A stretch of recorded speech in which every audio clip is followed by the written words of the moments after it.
And thank you for being here. Pleasure.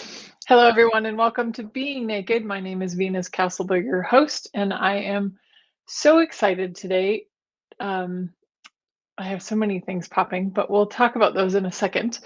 Let's go ahead and just start today by taking our deepest barriers down, even the ones we don't know about. Push them down, pull them down, destroy and uncreate them. And as you all know, I do that more often than not for me. But if you'd like to jump on for the road, for the ride, you're welcome to. Without further ado, I'd love to introduce our guest. Today we have Connor Hill. Connor Hill, to me, actually the first foundation access consciousness I took with Connor Hill. But one of the things that really stood out to me about Connor was his sense of humor. He always makes me laugh. Oh, thanks. and and and one of the things I've seen happen for Connor has been this exposure of becoming a gentleman and stepping into more of who he truly is. So I'm really excited to introduce him and have him on the show. Welcome, Connor. Thank you, Venus. Thank you so much. I'm glad to be back because I think the podcast that we recorded a couple years ago is still one of my favorites I've ever personally done and been involved in. Oh, awesome! I love that. Yep. So we're on to a new platform and a new theme, and this one's really just about vulnerability and the willingness to be ourselves. Whatever that is. Um, And as I was kind of getting ready for the show, one of the things that really popped for me with you was being an empowering gentleman. Can you talk a little bit about what a gentleman means to you? Hmm. Well, and thank you so much. Thank you for inviting me on. And thank you for noticing these things about me. I'm like, huh. I'm glad. I really like not being prepared. I was like with questions like that, I'm like, oh, thank God I didn't have time. I think I'm so grateful I didn't have time to like try and think about this. You know, it's like, what is a gentleman for me? I would, I really, I don't like defining things like at Mhm. all. Um, but there is this thing of like for men, this, it's like I guess I'm like, what kind of a gentleman would I like to be if I was to be a gentleman? Mm. If gentleman were something I wanted to be, whether I am it or not right now, what would I like it to be? Um, because for most of my life, if anyone had ever asked me like, "What is a gentleman?" I would have been like, "Huh?" And it still brings up a lot of that, like, "Huh?" And I'd actually say I'd look at for a long time, I thought what was not a gentleman were a lot of things I actually enjoyed. Like you say you like my humor. There are a lot of people that do not like my humor, and so I'm grateful to know that you like it because I like my humor too. And it tends to get me in trouble. And I would never have said that a gentleman is humorous. At least not with my kind of humor. I would have been like, it's a gentleman that is humorous is like, oh, uh, did you know that the wheat this year grew longer than it's supposed to? Ha, ha, ha. There's something. Um, I'm not a gentleman because my jokes are, grotesque and rude and and they'll push your buttons and things like that. Like I think one time my mom said to me, "Well, I think comedians that don't use bad words are the best because if they can make a joke without bad words, then they're really good." And I thought about that for a while. I spent like because I was like thinking about doing stand-up comedy, not like as a business, but just for fun. Um, and so I tried to make some jokes and make a skit about not having not using swear words. But then I realized I really like bad words. They're so much fun. So I'd rather use them. That's my kind of humor. That is so awesome. And it's this is great. Thank you for acknowledging that sometimes Yeah. I ask things that throw you for a loop, because No, that's and I kind love of it. the idea. Your Yeah. questions are Um, and and one of the things I know about you is you have this intense kindness and awareness of people. And to me, if we weren't labeling it, but to me, that's the sign of a gentleman. Is just somebody cool. who's aware of people. Like you could say, I'm a gentleman too, like because it's just like having being willing to have this awareness and um and not run people over, right? Not Yeah, feel like we have to bulldozer them. And sometimes if we need to bulldozer them. Like it's all of it. And it's yeah, not this is the right way to be a gentleman, this is the wrong way to be a gentleman. This is yeah. just like And as you say cool. that, one of my favorite, like with everything you just said there, because I would have always said, a gentleman is gentle. But like you said, you don't want to overlook what's actually required. And so I would almost say, like, because for a long time, you said I was kind. For a long time, I would put kindness towards others before I put kindness towards me. I'm getting better at that. I don't know if I'm really good at it yet, but I am getting better at being kind to me first, um, and actually choosing what's kind to me, not try and give me up to be kind to others. Um, and so I would actually say, I wonder, like, what would it be like applying gentleman as being gentle to you, like, Mm, and yeah, because it's like like I would definitely say a gentleman is not someone that allows people to walk all over them, but doesn't also need to walk all over anybody else, and might never walk all over anybody else. They might always be able to choose something different.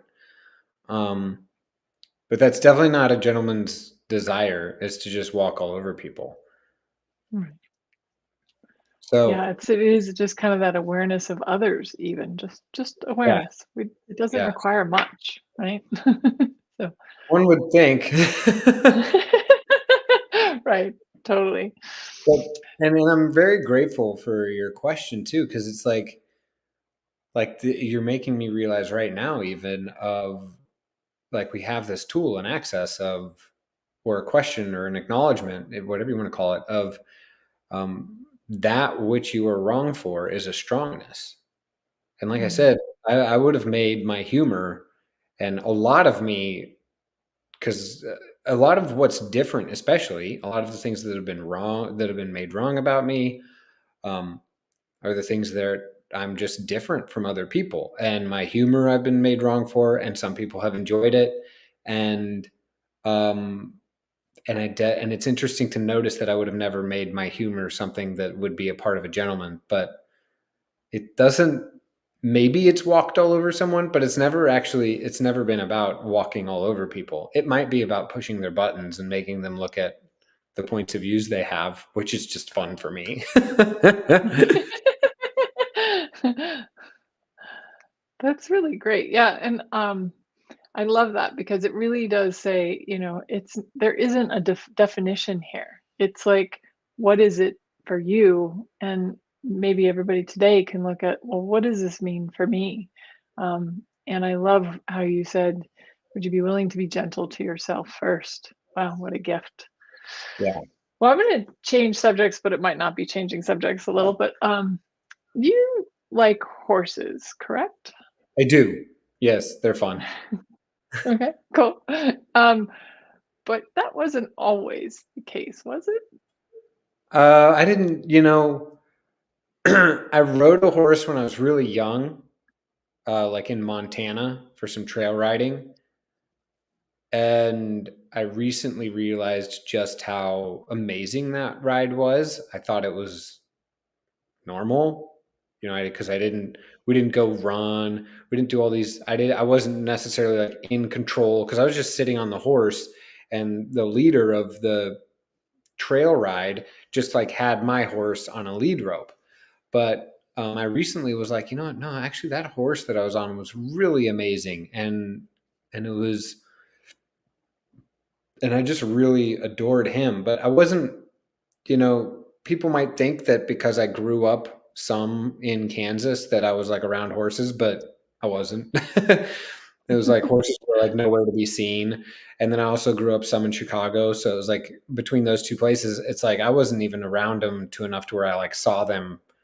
I probably spent at least like a decade never even seeing a horse.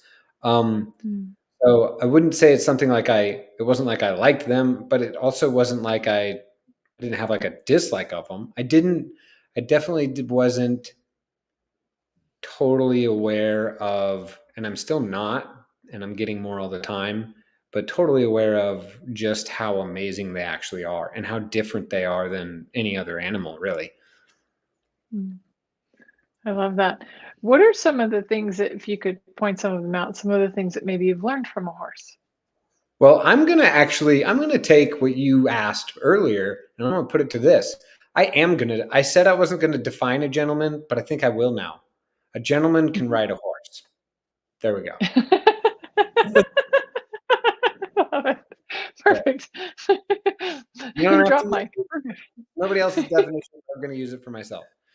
Um, And a part of the reason I say that is this is again my own little personal weird point of view, and there might be some caveats. I wouldn't even say probably.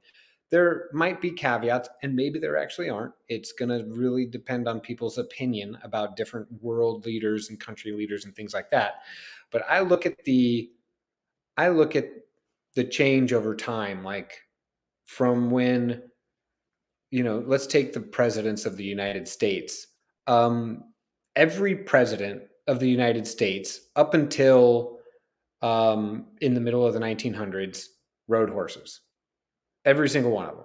The last president to have ridden horses was um, was in the 80s, and he rode them not for anything other than movies. So it was Ronald Reagan, and he rode them in movies. Um, But I really just look at all those, and I look at all the people, not just men. Men have typically been leaders throughout our past history at this time, but not just men, people that have ridden in horses and ride horses, and they're different. Especially if you're someone that is like, there's this combination, and this is sort of leads into what I've learned from them. It's like you've got to be willing to receive to ride a horse. Mhm. Yeah, nowadays there are a lot of people that do like massive amounts of control and some abuse in order to get the horse to do what they want.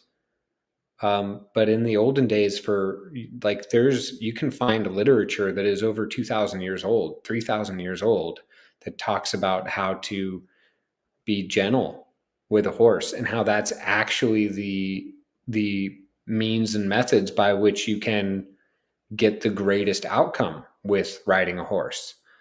And so, they used to plow our fields, they used to move us from place to place, and there's like, I used to think that you could just get on a horse and a horse like did all the work, but you've got to be one, they demand of you to be present, because Mhm. when you're riding a horse, they, even if you're not riding a horse, they assume that you're the superior being. Talk about being naked, and they don't mind seeing you naked because, well, they're obviously naked. Um, you've got to be the superior being, and there are like the leaders of a herd. There are the horses that are also willing to be the leaders, and if you're not actually willing to be a leader of you and the horse you're with, or you and the horse you're with and all the other horses, then the horse you're riding is going to do something that forces you to either choose to lead or get off the horse, Mhm.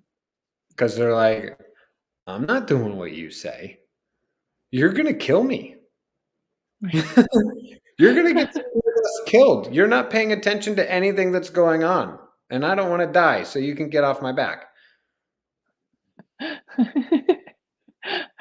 That's awesome, and I love that because it again, it's that willingness to just be present. Are we willing to be present with people? Are we willing to be present with animals? Are we willing to be present with ourselves? You know? Yeah, Um, and the willingness to be aware of the different kinds of horses, like no horse is the same. And I personally can even just tell the difference in the way like people that ride horses and like mostly ride them quite well, deal with most people also differently, and they even show up in their life differently.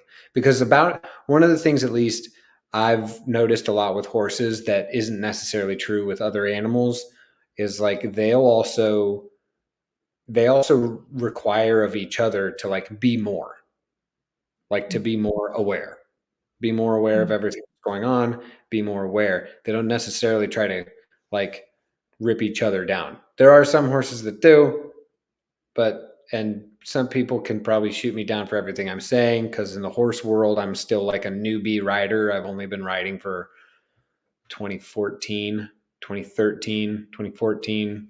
Was that 6, 7, 8 years? So 7 or 8 years. So I'm still new. Um, but yeah, that's those are some of the things I've really noticed as a mostly outsider coming into riding horses in the horse world, if you want to call it that. cool.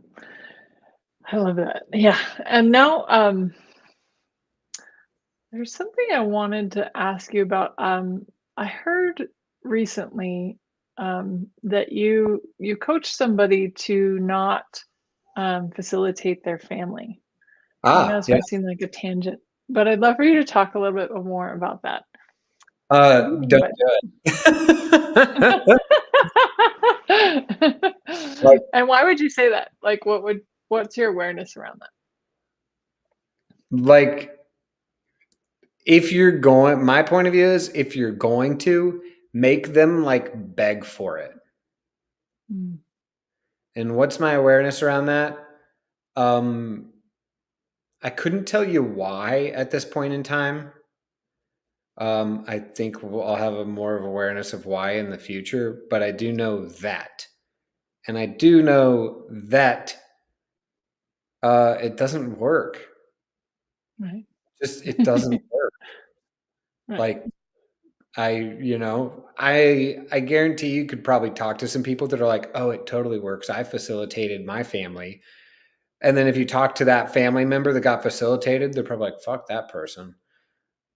Right. And if they aren't like fuck that person right now, they might be in a couple years or whatever it comes out to be. But it's like what I've noticed with a lot of people when they facilitate a family member or a friend or someone that they have a past history and a relationship with, they'll allow their own personal points of views as to what the other person should be, what they're aware of with the other person and how their life works and what they should be doing and what they should be choosing.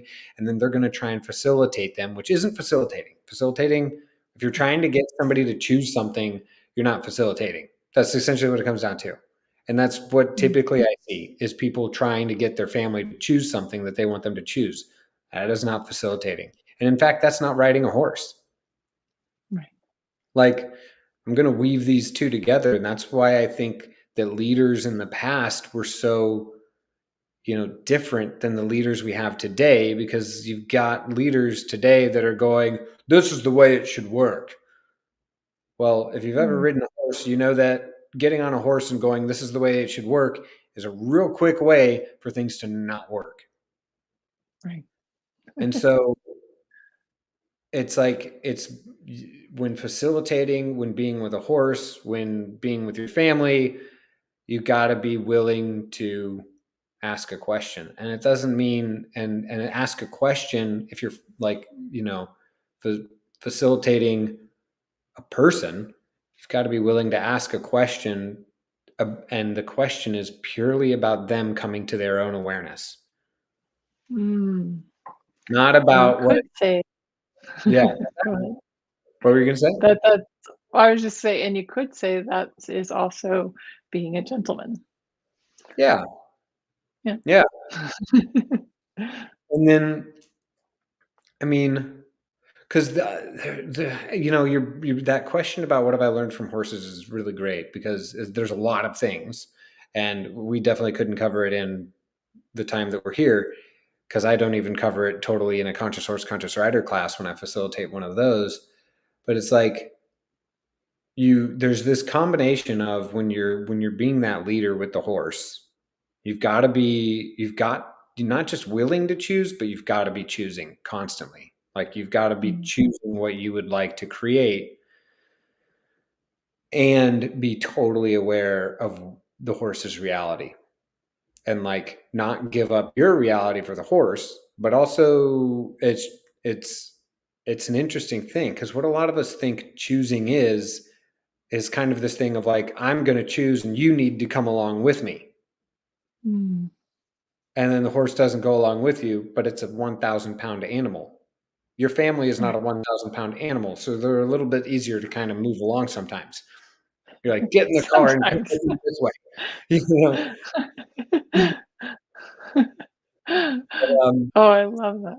Oh. but and so it's like for me, energetically, it's like this thing of like horses, they don't have hands. They have Mm, mouths so they can bite at stuff, but they like push and they kick and they do all these other things, but they can't grab something and move it from one place to another place per se. We're like, we got arms and stuff. We're like you, so I will grab this and I will move it over here. So you person, I will grab you and I will move you over there. But if you couldn't do that, how would you get the person to go from there to there? And that's kind of what mm, you're working with a horse because it's too freaking big to like people do try to manhandle horses, but in the end, if you're willing to like be the manipulation and be or do whatever it's required and be aware of what's going to work, then you go, okay, like with horses, there's a thing that's pretty well known is when you're riding your horse, don't let it eat. And like I've been letting my horse eat occasionally, and then the other day recently, he just kept stopping and eating whenever he wanted to. And I was like, all right, fine, dude, we're not, you don't like the days of you getting to occasionally eat are over because you're overstepping the line. mm, And this is me choosing. I'm not trying to force him to do anything. I'm just like, you're not eating when I'm riding. That's it. right. Like, and he'll keep trying and I'll pull back on the reins, like, nope, nope. And so, but without turning it into a fight. And it's tough Mm, for me to say all these things other than, you know, learning to ride and learning to, because everybody's going to ride different and then just discovering what's actually going to work for you. mm, But a lot of times, to reiterate that question, a lot of times, myself included, when we're facilitating a family member, we're not often trying to, one, we're not often trying to get them to be all of them. Two, mm, we're not often willing to be aware of whether or not they're actually willing to be them. mm, And that might be a big one. And three, right. we're often pretty convinced of what them is. I've already decided that. Stamp. Definition. Yeah, exactly. So, yeah, that's why I say just don't do it unless they're begging you. Right. That's great advice. So Yeah. speaking of conscious horse, conscious rider, do you have any coming up? I don't have any scheduled at the moment, actually. Okay, Interesting. cool. I've been trying to So get one scheduled in Turkey, and I do mean trying. I would really like to do another one at the ranch, but I mhm. got to get some people. The ranch is not a cheap venue, so I got to get lots of people. I need like a minimum of 20 in the United States that want to go to the ranch and actually like be there and do the whole bit. Um, So, because it's a big undertaking, actually, a conscious horse, conscious rider class. Like we require people, we require horses, require people to handle the horses. Um, there's a lot that goes into it. So I do require paying bodies in order for it to like really, really work out. Um, so yeah, at the moment, I did I guess the last one I did would have been in Russia last year. We had about 35 people. It was amazing. And That so, sounds amazing. yeah. And so I'm just sort of at the moment working on developing that in other places, and I'm actually really excited to see that a lot of the other conscious source, conscious writer facilitators are up and running in other countries. It's great. Mm. That's great. So you can find out more about that, folks, on Access Consciousness about Conscious Source, Conscious Writer. And if you are like, I want Connor to teach me, then ping Yeah, me or Connor, and we yeah, will get something together. yeah. And I believe next week you also have a foundation online and live in Denver. Is that correct? I do. I do. Yep. Foundation Online live in Denver. And after that, the weekend after that, I will be headed to Vancouver, British Columbia for a 3-day body class. Ooh, fun. Yeah. That's great. So if people want to find out more about you, Connor, where would they go? accessconsciousness.com/Connor Hill, or you can check me out at connorjhill.com. Sweet. And I know that people are chomping at the bit right now, pun intended, for you to tell us one of your jokes. Oh, Tell us one good. of your favorite jokes, Connor. Oh my God. One of my favorite jokes. It's funny because, it's like, I'm like, yesterday I was telling a lot of like dumb blonde jokes to a blonde girl because I got excited. Um, this could be used as a dumb blonde joke or like a yo mama joke or like a stupid person joke. So you could just take like any kind of a stupid person. Um, like let's just say who would we like to say? Oh, people that don't ride horses. There we go. Let's do that. Or don't like horses. Yeah. So I was talking to this. Was it like I was at work with this person. Let's do that. I'm just like reshaping the whole. I was at work and I was about to eat breakfast, and I opened a box of Cheerios and started pouring Cheerios into my bowl. And this person that doesn't like horses walked by and said, "Ooh, donut seeds."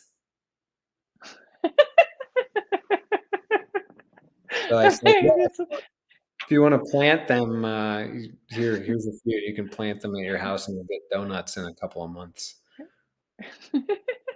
Of course you did. Yeah, that one, What really made that was the look on your face and your eyeballs got all big. I love the idea of donut seeds. I don't think anybody else thinks it's funny. Um, yeah, and there's another one because I know I talked about how my humor gets a bad rap.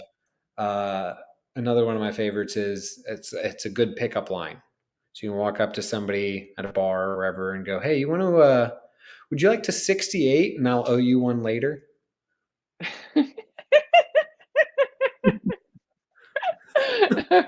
I think they're funny. So Yay! hopefully somebody else got a laugh. Thank you Yeah. so much, Connor. It's been an honor having you on the show. Thank you everyone for listening. We look forward to next time. Bye.